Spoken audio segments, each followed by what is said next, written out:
I'm excited to be here. A little bit about me. I'm a U.S. Navy veteran.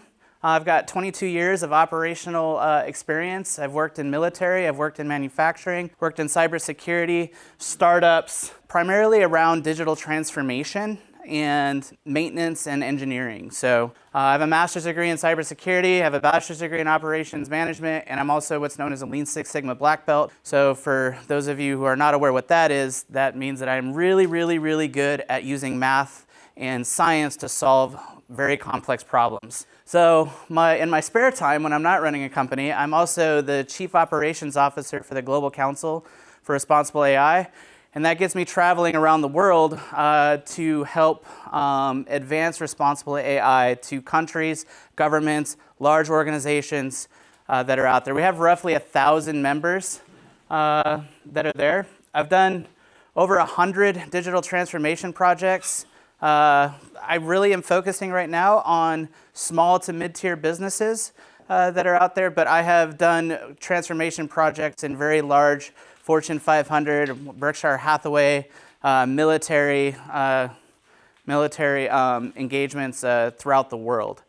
So, and then my last kind of duty, and probably the biggest one, my whole team is here, or some of my team is here, digital transformation, AI automation, cybersecurity, and then operational intelligence.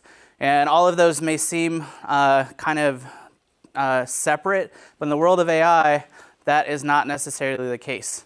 So one of the reasons why you're here is we're going to talk a little bit about those things.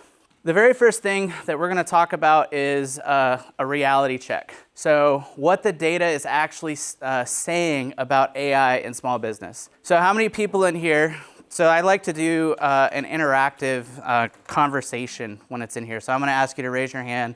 We'll have a two-way thing because every one of you in here is here because you're interested in AI, and every one of you here probably has some sort of input or suggestion or question that maybe someone else won't ask. So I will ask you to raise your hands. This is a very interactive conversation. So the very first question I'm going to ask is basically in the title.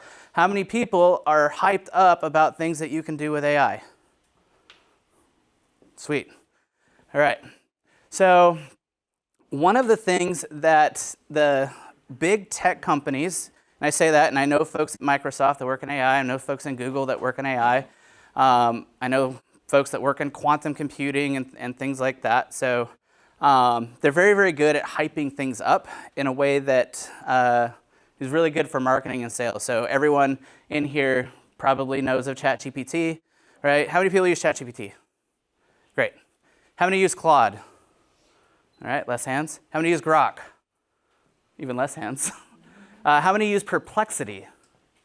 Yeah, I've got a few. So those are just a few of what are known as the frontier models.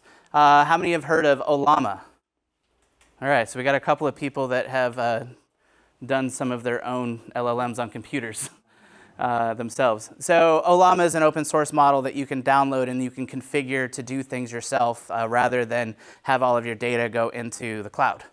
We're going to talk a little bit about what you should and shouldn't put into a large language model. So real quick, when I say LLM, and I'm going to say it a lot throughout this, LLM refers to those things we just talked about. The systems that you can talk to, and it basically talks back to you like you're talking to a real person. They're called large language models, and basically that's the pretense of AI. So around the room, all right, except for these two right here, because you all know what Ollama is, how many people know how long AI has been around? Anyone? 15? Okay. Any other guesses? 8 years? 3 years. 3 years. 25 years. Okay, so AI was actually unofficially invented back in the 1940s. Anyone ever heard of Alan Turing? Yeah, that's why I said I didn't want you to answer the question because I knew you would know the answer. So Alan Turing is basically the father of AI in a lot of different ways. There's some debates on it, obviously, if you read Reddit forums and things like that. But he's the father of AI. And what he did in the 1940s was basically help steer World War II using the very first computer systems and artificial intelligence. And he also invented what's known as the Turing test. I think he invented it either 1949 or 1950. And in 1950, they were having the discussion as to whether or not you were going to have a conversation with a computer and whether or not you would know it. 1950. So AI has been around a lot longer than what most people realize. I like the 3-year answer because in November of 2022, what released to the world? ChatGPT. So for the vast majority of people, I've been working in AI science since 2007. But for the vast majority of people that are out there, AI released when ChatGPT released. But AI has been around for a very long time. A couple of things around AI adoption. It's surging. So everyone knows that. Y'all are here because you know it's surging. 68% of people are regular AI users. Now, that's just kind of in the small business world. Everyone's using AI to get ahead. You're using it for marketing. You're using it for rewriting your emails. You're using it for all kinds of different things. The vast majority of people feel that it's got an 87% positive impact on your organizations. The average ROI spent is you earn $3.70 back for every dollar you spend on AI. We're going to talk a little bit later about some different types of AI. We're going to talk about generative AI. We're going to really kind of focus around that because that really is what the most businesses are interested in. But we'll talk about a few of the other things that are out there. I've got 3 different types in your booklet. There's actually 10 different types of AI, and then there's a ton of subcategories in there as well. Things like computer vision, where you can use a camera to track and then input that data, track that data, input that data in an unstructured format into a database, and then use an LLM to then rewrite the code and then push out, like, you can literally track like how many customers are coming in and out of your stores using a simple algorithm and your CCTV cameras. So that's an example of what you could do with AI just in general. But there's a ton of different things that you can do down that pathway. So a lot of the calculations when it comes to ROI comes down to what you're using AI for. We're going to talk a little bit about the different LLMs. If you're using a free version, I would invest the $20 or whatever it is in ChatGPT. Get that next version, that next higher version. It will pay you dividends to have one of the newer models than paying the or getting one of the free ones. For me, I use Claude. We just recorded a video yesterday where I talk a little bit about that in particular, but I use Claude. That's one of my favorites. I use Claude Code. I use all kinds of different versions of Claude. And I've been using it long before all the stuff in the news that just happened within the last couple of weeks. So yeah, I spend the $200 a month version of that max, but it keeps my team basically small, so we can actually do things for you all in the business on the business front. So if you have the ability to invest a few dollars into it, it's worth your time. It's worth your money. You get access to more advanced models that are out there to be able to answer your questions. The sad truth, me being a cybersecurity professional as well, is 77% have no written policy or AI policy in place. Here's a fun fact for everybody. Your employees are using AI. It doesn't matter if you've got the world's greatest cybersecurity team or it doesn't matter. Your employees are using it, whether you like it or not. And we're going to talk a little bit about that, but most organizations do not have an AI policy in place to be able to counteract what information goes into the AI systems and how you're going to be able to do that. The gap between adoption and strategy is where businesses get hurt. So most people don't have an AI strategy. How many people in here have an AI strategy? Well, we got a couple. All right, good. I know we have an AI strategy. Well, we use a lot of different AIs for different things that are there, but having some sort of strategy is one of the biggest things that you have to do to be successful with using AI. Your employees have trust problems with AI. How many people believe that? All right, perfect. There's all this hype going around whether or not they're going to lose their jobs, whether or not they feel fake when they're using AI, those things. So these are numbers that are coming out of business.com. 45% have reputation worry. They don't want too much AI because they feel like it's going to remove the humanity out of your business. They have hidden skepticism. They admit that they act more enthusiastic about AI than they really are because of that fear piece. They're trying to help you all be successful as your business leaders, or they just don't know enough about it to be able to do anything that's useful with it. And then a lot of folks prefer human-led, and we'll talk a little bit more about that. Here are a couple of interesting statistics when it comes to businesses. Growing businesses, 83% have adopted AI at least at some level. We already raised, almost everyone in here raised their hand that they're using AI in certain aspects. 78% plan to increase AI investment. I think that's probably everyone in this room because you're here trying to figure out how to do that. Declining businesses have a significant reduction in the use of AI. I have talked to businesses where they're like, we're not going to implement AI into our organization. Very interesting. There are some organizations out there where that makes sense. If you're working specifically for DoD, things like that. But the DoD is even using AI to do different things in their organization as well. So if you're not planning on implementing AI into your organization, this number right here is going to be further apart within the next 5 years. So implementing it is very important. So AI is no longer a technology decision. It's becoming a reliable indicator of business trajectory. So if I come into a business and I say, what's your AI posture? What's your AI policy? Some of the folks, the business coaches, they're going to be able to know almost immediately how your business is going to, whether or not it's going to thrive or succeed in the moving AI economy. On our third thing in October, that's specifically what we're going to be talking about is what the AI economy looks like in particular. So a little plug for coming back in October. Okay, so when AI goes wrong, cautionary tales. A lot of these we're looking at bigger businesses because they make the news, but we're going to dig a little bit deeper into different ways that AI strategies actually broke because they didn't have a strategy in place.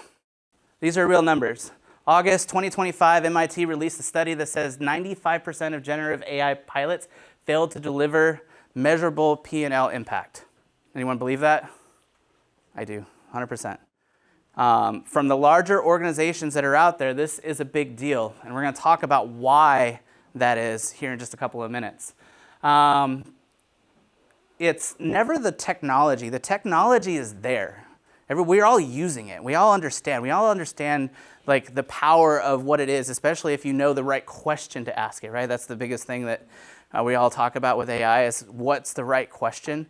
I think that's with anything. Like that's why you hire coaches. That's why you hire sales folks. That's why you hire other people to come in there and basically know the question that needs to be asked that you may or may not know. 42% of AI initiatives were scrapped before production last year, up 17% the prior year. So that means out of all of the AI initiatives that are being implemented, 42% of them are getting scrapped, like right out of the gate. And then the last one, 80% of AI projects fail overall, nearly double the failure rate of traditional IT projects. So without going to my next slide, that gives kind of why that might be. Can anyone take a few guesses as to why that might be the case? Actually, I think it's a couple slides ahead. Buy-in would be a big factor. Buy-in, yeah. Buy-in from who? From the employees. Yeah. Yep. Anyone else? 77% of them don't have a strategy. That's part of it too. Yeah, absolutely. Maybe finding somebody who's got experience implementing the system to guide you. That's it. We'll talk about. We'll just go ahead and open that can of worms right now. Experience is hard to come by, but when everyone is an expert. I don't know if so many people have gone on YouTube. I'm sure. How many people watch AI videos on YouTube? Yeah, I'm sure that's probably a large number. How many people have AI feeds on Instagram? All right, that they're looking at LinkedIn. All of these different folks out there, and everyone is telling you about this perfect tool. Come buy this thing. I've got your solution. I've got this. All right, and the crazy part about it is who is actually marketing all of that stuff? AI is. They're literally going through and saying, I want to become an expert in AI today. How do I go through and market my widget to this organization and this organization all day long? And that's how it's being done. Not that they're not necessarily experts in AI, they're probably experts in the field that they're working on in the moment, but that means that when it comes time to actually putting boots on the ground in an organization, implementing a thing, we get a 95% failure rate. Because there's no such thing. I used to say this in cybersecurity too. There's no such thing as a cybersecurity expert. If anyone says that, and I'm not going to talk about cybersecurity too much, but if anyone says they're an expert, if anyone says that your organization is going to become unhackable, just run as fast as you can.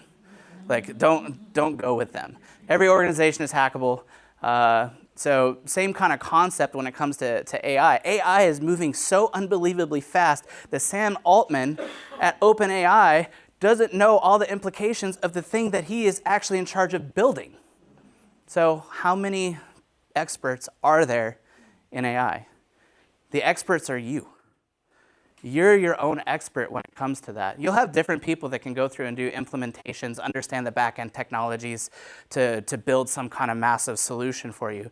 But you know your business. You know the pulse of your customers. You know the pulse of your employees. That's where that information comes from. And no matter how much you throw into AI, you're still human. And for now, that's a good deal. So here's a couple of examples of failures. Anyone ever been to the McDonald's AI ordering stuff? So I haven't seen it yet. I've heard that it was an absolute disaster, though. I was doing some research on this even when I was building this presentation, but $200 orders because AI got it wrong. Like, who orders $200 at McDonald's unless you're ordering for employees? Volkswagen, $5 billion software disaster. They tried to build custom AI and design proprietary chips all at once. What are they missing? Strategy. They're missing strategy. And yeah, we're missing chips. We'll talk afterwards. Yeah. So, most expensive software failure ever. McDonald's AI ordering chaos, McDonald's again, AI hiring breach, Air Canada, chatbot, they gave incorrect info. So these are different things that AI is doing, and everyone I'm sure has heard of AI hallucinations. Although they're getting better, believe it or not, like this, I'm not going to go into the super details, but I'm going to explain context real quick for AI. So all of these models are coming out. They're like, oh, we've got 1 million tokens of context window. You can put in the entire encyclopedia and still have tokens to spare. I know, okay, everyone in here probably knows what the encyclopedia is, so I'm just making sure. So you can put the entire encyclopedia in there, and it still has tokens to spare to be able to condense and read all of that information. Now, these models are getting really good to be able to read that information, but can you imagine trying to ingest the entire encyclopedia and then give out even a small answer on something very specific? So there's RAG, there's a couple of other things that make that a little bit better. But when you do that inside of one of these models' context windows, you're going to have hallucination because it keeps trying to go back to that previous conversation that you had, trying to understand what it is that you're doing, all right, running the background weighted models to be able to do that. For those of you who don't know how AI really works, it's a statistical algorithm. It is a very, very educated and clever guess. Very, very well educated. So if you ever seen how ChatGPT, especially on some of the older models, it would like basically pre-write the stuff that you were seeing on the screen. That is a prediction run against anyone in here math majors? Linear regression. So that's that grade school predictive line that you learned in, 6th grade. So that's how AI works. A lot of other stuff that goes into that, but basically it's a prediction. And we're getting a little bit better on that. So why AI projects actually fail? The number one reason is there's no clear business problem defined. How many people in here have said, I want to implement AI? I think that's probably everybody, at least at some way or not. I want to implement AI, but I don't know what and I don't know how. There's your first problem right there. People are buying AI because it's trendy. Because you see it on Instagram, you see it on TikTok, you see it on these things that are out there. People are buying it because it's trendy, and that's a big deal. So if you're just out there saying, I want to implement AI just for the sake of implementing AI, you, once again, goes back to that 77% failure rate of strategy being the source of your problem. Number two, and this is near and dear to my heart, is you didn't do the work ahead of time. So if you don't understand your process, and a lot of business owners, once you start getting employees, you lose track of your process. Your employees are changing your process on you. Just in case you're wondering, it's happening. Like they change their process, they figure out a way, they want to do it better, they're skipping the step in the standard operating procedure that you probably poured your heart and soul into writing to make sure that they could do their jobs. They're skipping that section. So you have to understand how your process actually works before you throw a system that never sleeps, never eats, is on 24/7 and working for you on your behalf first. You have to understand that. Your team has to understand that before you go and put AI in there. That right there are the two biggest things that people go and try to do. The third one is built in-house when they should have partnered. There are organizations out there that can build AI solutions for you. There's a lot of technical work that goes into the back end of an AI solution. You can go through, I know we were talking about earlier about vibe coding, right? How many people have heard of vibe coding? I freaking love it. It's fantastic. It takes like 90% of my work and puts it into AI. So I should have done that. I should have put what Claude Code told me on one of these vibe coding sessions that I did. So Claude Code, we were doing a very, very advanced graph database. Anyone here know what a graph database is? I know you two probably do. So it's a different type of database. It's a three-dimensional database instead of a regular database, which is like an Excel spreadsheet, right? So super advanced, and we're working through what's known as cipher language, which is a completely different type of computer language to make this thing that we're building work. So when I went through and I said, okay, I need this and this and this to wire it up, and I went and checked the code, because you should check your code, or at least have someone else check your code. Even if it's another AI model, check it. Don't trust what Claude or Codex or whatever your AI platform, lovable code is giving you to be able to go and understand and do this. Check your code, or have another system check your code. I found that there was an error in it. And then when I went through and I said, Claude, I literally asked Claude, I'm like, what are you doing? And it said, oh, I'm sorry, I lied to you. I had ChatGPT do that too. Yep. I said, you said you were going to do something. You're right, I didn't do it. I'll do it again. Yeah. Yeah, literally. Yeah. So these are the models that you're working with.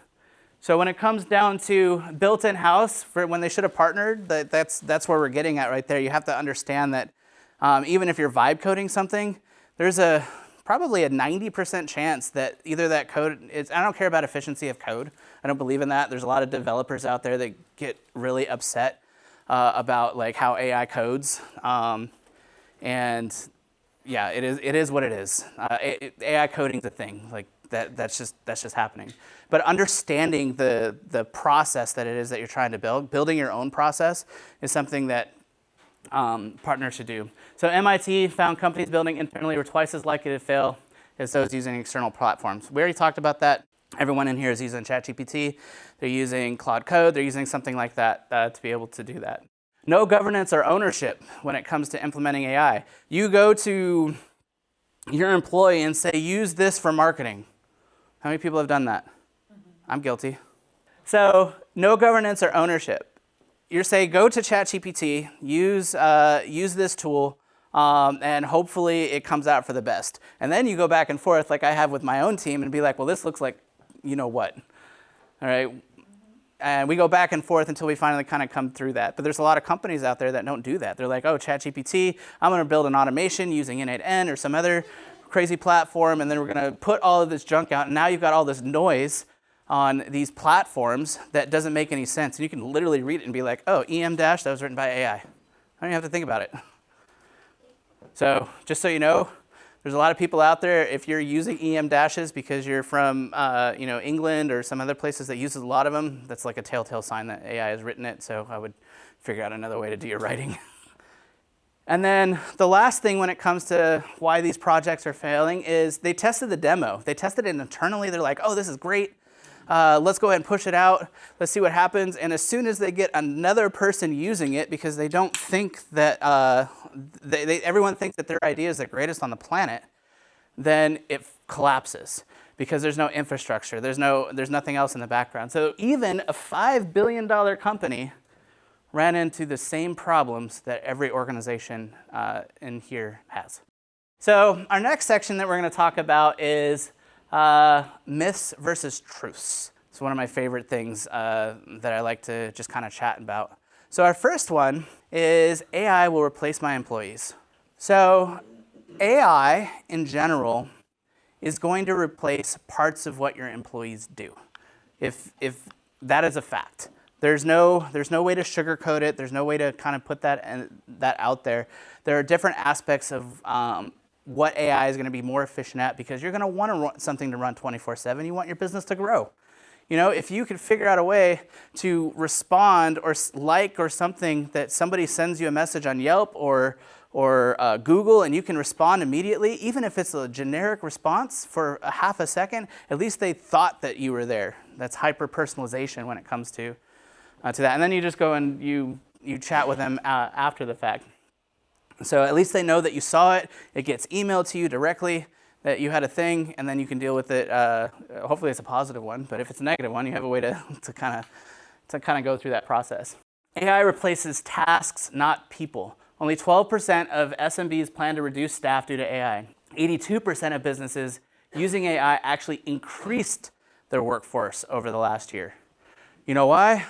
Because if you're automating some of the things that should be automated by AI, you have more capital available to hire more people to actually advance your business.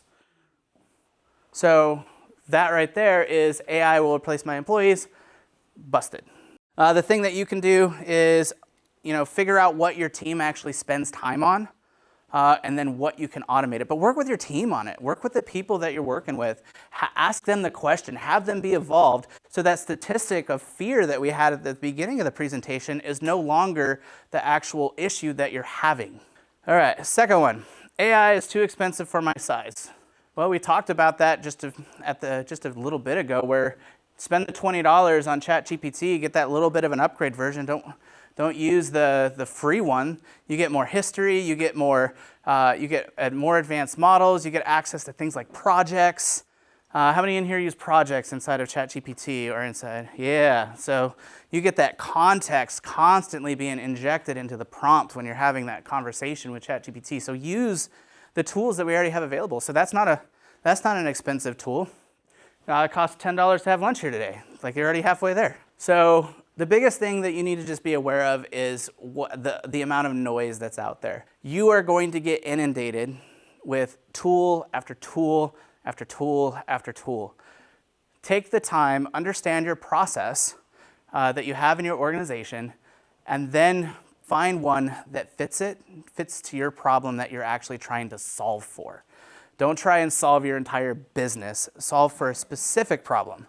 Myth 3, AI will make my businesses feel fake. The best AI is invisible. You don't even know that it's operating. That's the best AI. 93% of small businesses using AI to scale reported revenue increases, not decreases, increases. It's that hyper-personalization. It's that instance where I was talking about where you have AI scanning Yelp. Well, I know you have notifications and things like that are there or Google, but really kind of understanding the context, because you get a notification from Google, there's no additional context that's in there, but you all have a CRM, right? How many people have a CRM or some kind of spreadsheet that they use to manage their customers? So imagine AI going to your reviews, understanding that there's a problem, going into your CRM, pulling the information of whatever you did for that client immediately, and then injecting that prompt and providing you with the response that then you can respond to that customer in real time. So before you do anything else, you've already known what happens, where it's at, what's going on, what the review says, and how to respond to it. That's AI. So does that make you feel fake by doing that? No, it's efficient, right? Use AI to make your people faster and better, not to replace the human touch your clients value. We already talked about that earlier. Like people are going to want that human touch, and the more and more AI becomes fake, the more and more they're going to crave it. Myth 4, I need a tech team to use AI. You don't necessarily need a tech team to really kind of get in there. Now that thing that I just told you to build, that might require more of a tech team to go in and build an interaction like that to make that work. But you can still do that process manually if you wanted to and still save time in that process that's there. We have some of our prompts, they can be upwards of 7,000 or 10,000 words, depending on what we need the LLM to do for us. So the vast majority of folks, when they start prompting, I know there's a lot of videos, there's frameworks and things like that. Pick one, go with it, it doesn't matter. They're all the same. They're just, people put their names to it and go down that process. They're all the same when it comes to do that. Pick a framework, Google it, find one that you like, that works for you, works for your mind, and then use that to actually build your prompts. But understanding how to prompt and get data like he just described is where these things are really, really useful. You don't need a tech team to do that. And my most favorite thing to do is I don't even write the prompts myself. I go to AI and I say, write the prompt for me based off of this. Copy that, because we talked about hallucinations, right? Copy that, ingest all of the information that you feel is important, repaste it in another chat, and watch that answer come out. So AI knows how to prompt itself better than we do. Myth 5, AI is a security risk I can't afford. 5 clear policies that you can have that fix that particular problem that's in there. So I operate as a CISO for multiple companies all over the country.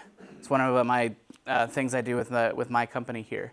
And I have these conversations with big CISOs all the time on this stuff.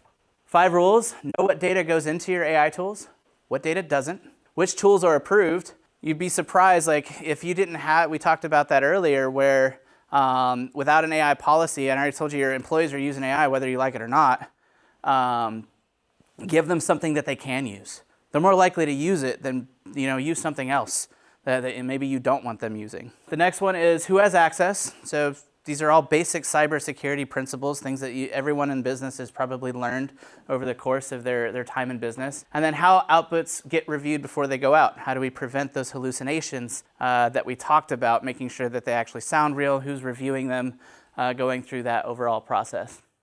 Once again, going back to one of my favorite stats, that 77% of businesses have no written AI policy. All you have to do, write a policy this week, use ChatGPT or Claude to help you write the policy. Use a few of these tips. I think there's some in the booklet that we handed out. Prompt that in ChatGPT, and then you have yourself at least a little bit of a policy. If anything, now you can let your employees know that you're aware that they're using it, or you're aware that and you want them to, but now you have you have some guardrails in place to make that happen.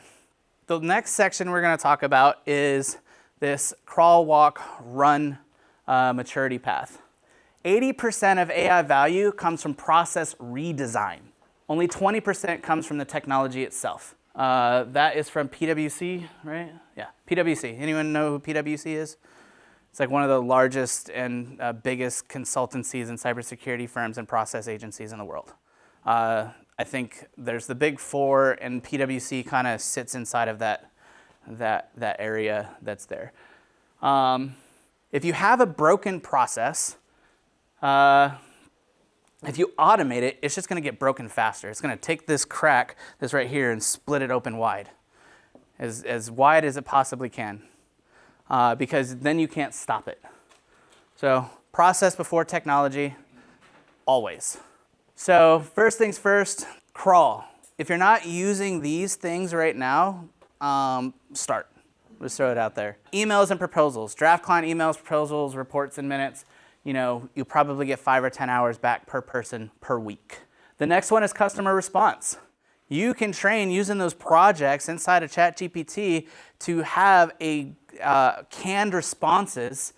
So canned means like repeatable responses to the things that happen most. Anyone ever heard of Pareto? Anyone heard of the 80-20 rule? So same concept. So 80-20.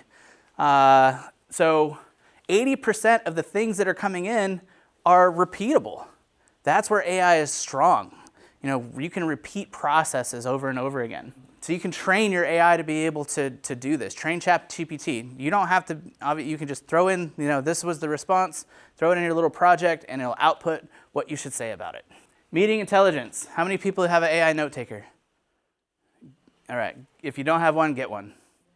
Like that's just the, that right there probably saves more time, more effort, everything. We're recording this right now, and we'll take this entire thing and we'll turn it into an AI summary that then we can send out to all of you at the end of it. So everything that you may have forgotten from the talk that I'm doing, we can take this information and we can push it back out to you in faster than anything that's ever been done before. So if you're not using an AI note taker, use one.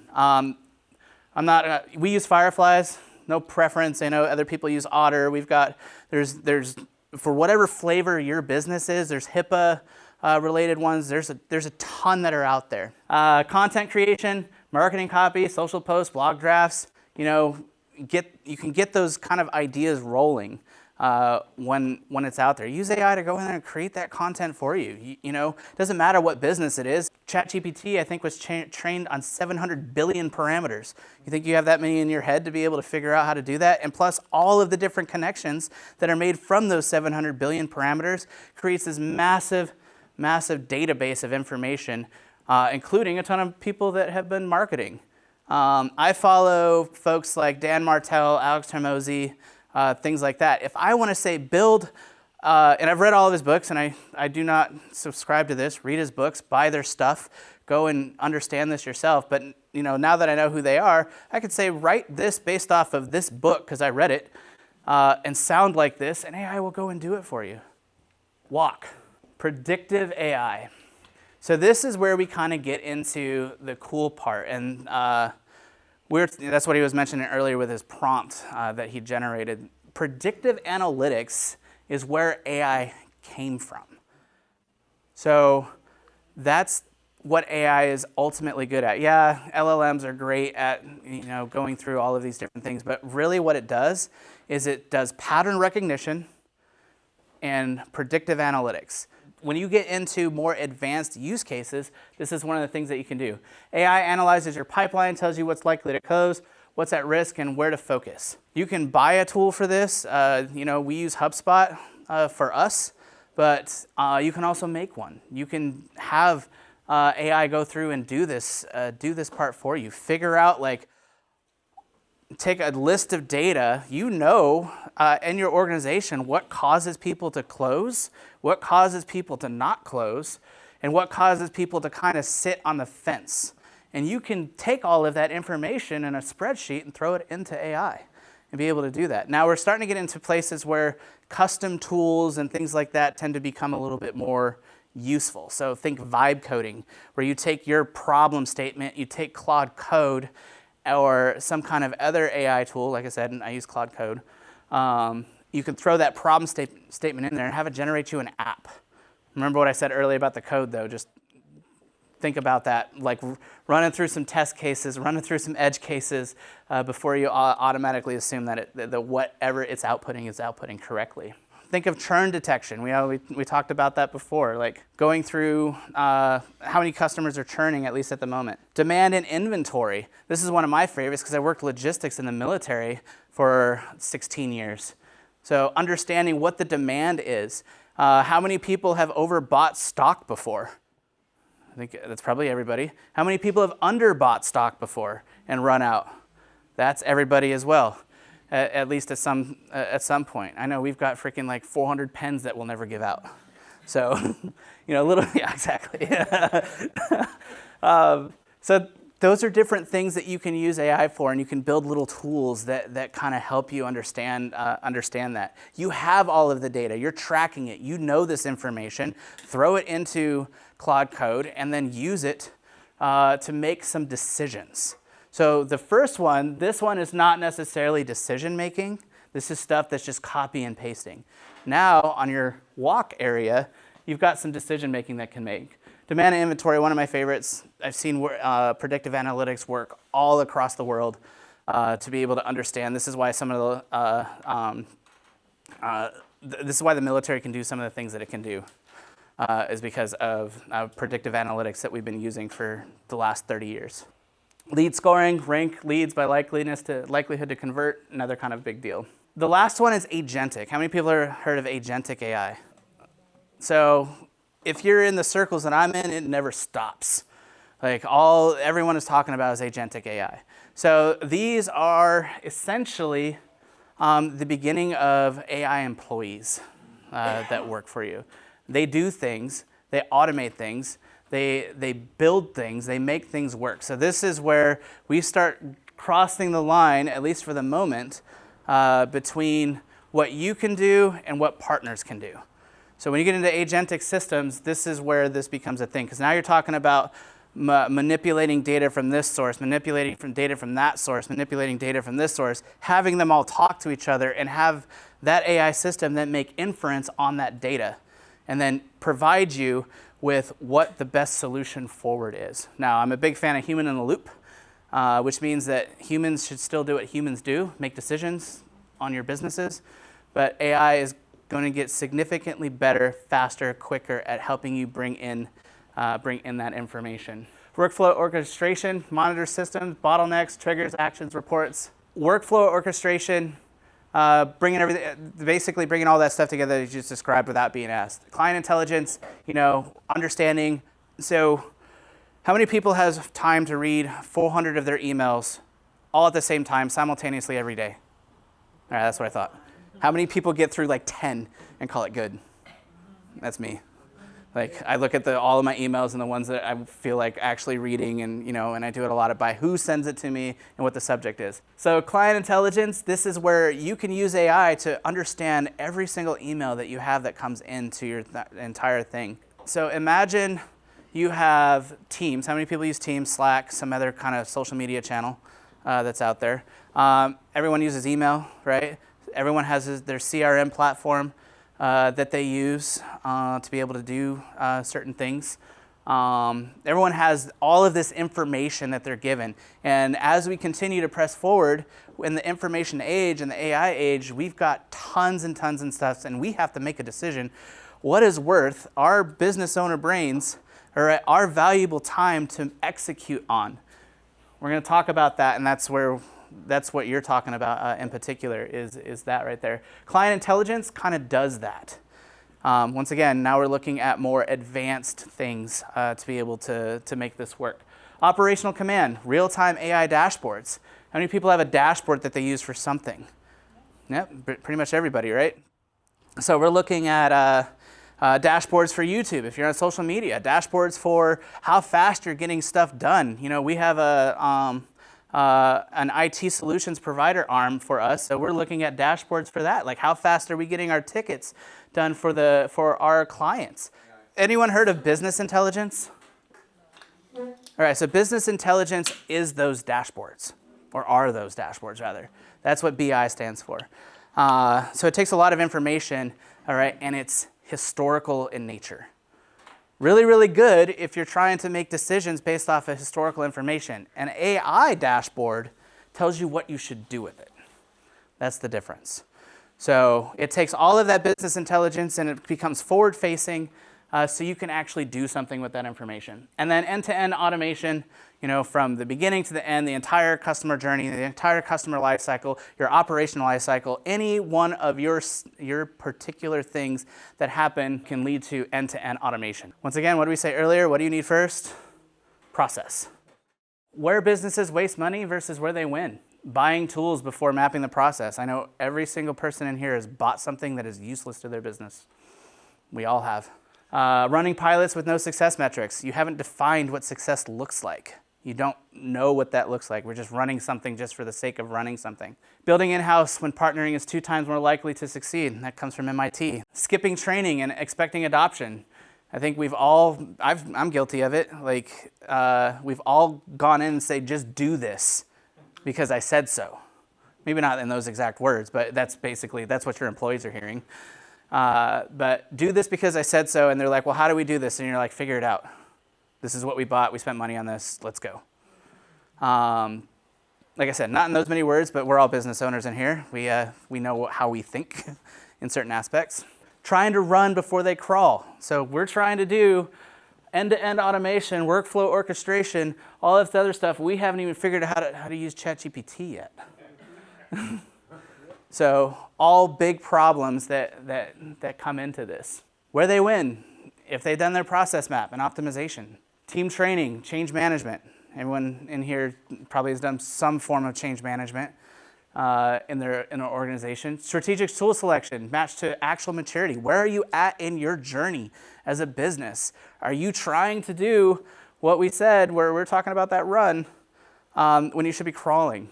Governance, security, and review frameworks. We're not getting into that in detail. That'll be more under the AI Trust on July 9th. We'll go into that conversation, but that's another way. Partners who build them, not just sell them. So the right investment depends entirely on where you are today. Over here, we've got the intelligence system score, and it's free, 100%. The only thing you're going to get an email from is Jason over here to have a conversation with you about this. But you can take that. It'll tell you where you are. I designed it to do exactly that. So you take it, you answer some questions. It uses some pattern recognition on your business, and it'll tell you where you're at in that journey. So AI security playbook, 5 rules. First one, define what data goes in. Know what that is. Customer names and internal strategy, not approved. Don't put your customer names in ChatGPT. I'm not going to ask how many people are doing that. Just don't do it. We have for the tools that we build for our clients, we use a function called regex, and it takes that information and puts it in. Now, there are some instances of ChatGPT where you can pay for it that they don't use to train your models. Just be aware of that are out there. APIs, they say they don't train their models, but if anyone watched Slack literally said that they don't use their data to train, or they don't use their data to train it, and then suddenly, oh yeah, we do, by the way, here's an update to our privacy policy, we're using your data. Approve your tool list. Pick 2 to 3 approved tools. We talked about several, Fireflies, ChatGPT, Claude Code. Pick your tool list, or whatever tool that's out there, doesn't matter. Just pick a couple, let them use them, and then go from there. Make everything else off limits for business data. Just put it in a policy. They're gonna mess it up. At least you have something written at some point in time. Control who has access, role-based access. Sales doesn't touch HR data. You shouldn't be putting HR data into ChatGPT anyway. It's just a bad idea. The marketing intern doesn't access client financials. We already know this. We're all business owners, right? Or we're business executives or something like that. We don't want people having access to all of our data. This is cybersecurity 101. Know what's going in. Review before it goes out. We talked about this earlier. Before you send something out to wherever it's going, just take a look at it. Make sure it's right. Everyone here has got something back from an AI tool and had it been completely wrong. That's not what I asked for at all. Log and learn. Monthly 30-minute review. What did we use AI for? Throw that in there. And then you take all of that information, you put it back in a ChatGPT and help it develop more plans for you. Because it will begin to learn your business. So the biggest risk that you're seeing, and we talked about this already, is shadow AI. Your teams are using it. Maybe you want that, maybe you don't. They are using it though, but they're probably using it on their phone, on their private thing. They're taking pictures of your data. They're throwing it into ChatGPT. That's happening because all of our minds over the years have talked about speed and efficiency, customer relationships, those types of things. Guess what AI is good at? Speed, efficiency, and improving customer relationships if you're doing that. So they're using it because everyone is trying to move faster in today's world. All right, what's coming next? The trends that will shape your business for the next 12 months. This is the year of agentic AI. They said it was last year. They actually said it was the year before, but I actually believe it this time. I believe that this year is the year of agentic AI. Traditional AI, you ask a question, it answers, you prompt it for each task, single-step responses. It's a smarter search engine. Agentic, it monitors, it decides, and acts on your behalf. Plans multi-step workflows, so you can plan your entire organization. Chains of actions across systems. It becomes a digital team member. That's the future. 72% of enterprises use agentic AI. Gartner predicts AI agents will resolve 80% of support issues without human intervention by 2029. So, and we're not talking about the organizations that are boots on the ground, hands-on stuff, but we're talking about true support issues, like things that those conversational pieces that are out there, or at least providing you with the data to be able to do it. The businesses that figure that out now have the competitive advantage. You've got 3 years to figure this out.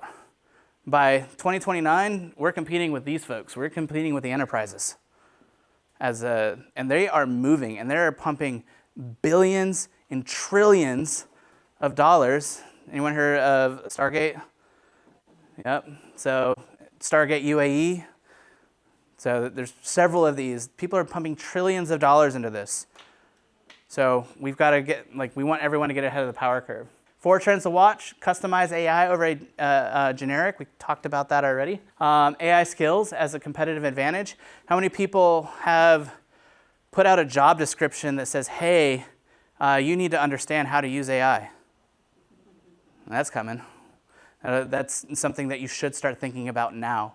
Have someone that's already been using it for a while so they can come and teach you how to use it. Human plus AI, not human versus AI. 96% of small businesses plan to adopt emerging tech. You all are in this room because of that. The most successful businesses pair AI speed with human judgment. So let AI stay in its lane, let humans stay in their lane. And there is a huge debate all over the place as to what that looks like. Like I said, I sit on the Global Council for Responsible AI, and that is one of the biggest discussions that we have is what is the line for AI, what is the line for humans, and we're looking at that on a global scale. And then process before technology, like we said before, PwC, our whole motto, fix your process first before you try to automate it. And you can use AI to kind of help you do that. Like you can say, hey, what should an ideal process be? But just keep in mind, it's just a suggestion because it's not in your brain and it's not in your employees' brains. So use it as a guideline. What this looks like when it's built. Real systems, real businesses, real results.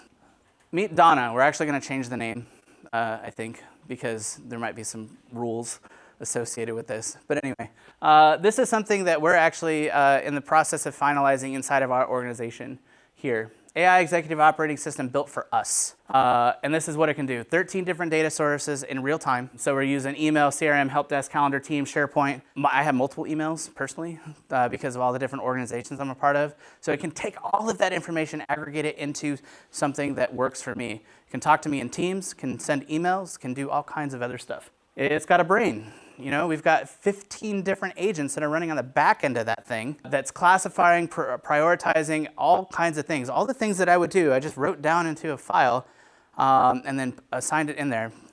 I think you probably, how many people have heard of OpenClaw? Yep, this is OpenClaw on steroids. It's like a whole different version of it. So this does it all for you. OpenClaw, you gotta kind of have to set up all of this stuff. This is one of the things that we're building for our organization. Hands, we built 40 individualized tools that it can do, reading, writing, things like that the organization can do. And then growth. We built in the system where I can tell Donna, say, we did this, now do this. And then it remembers, and then does it again the next time. The biggest thing I love about this is everything that we do becomes a memory. And not like it does in ChatGPT, but it becomes a specific entity that then retrains itself over and over and over again. Now we're using Claude essentially as the main for this, but as we get more data, we're training individualized models for people. That's the future. So a lot of people think that Claude, they're going to be good for a lot of these different things. But the future belongs to the thing that you can run here, you can run on your phone, and doesn't have access to all of the information in the cloud. We don't need access to 700 billion parameters. We need access to 300 million, maybe. And that's it. And that can run on your phone nowadays. So this is something that we're working on internally to be able to build. So yes, we are absolutely in that space, looking at it from that perspective. Donna is agentic AI in practice. Yeah, we house it. It's actually mostly housed on that PC.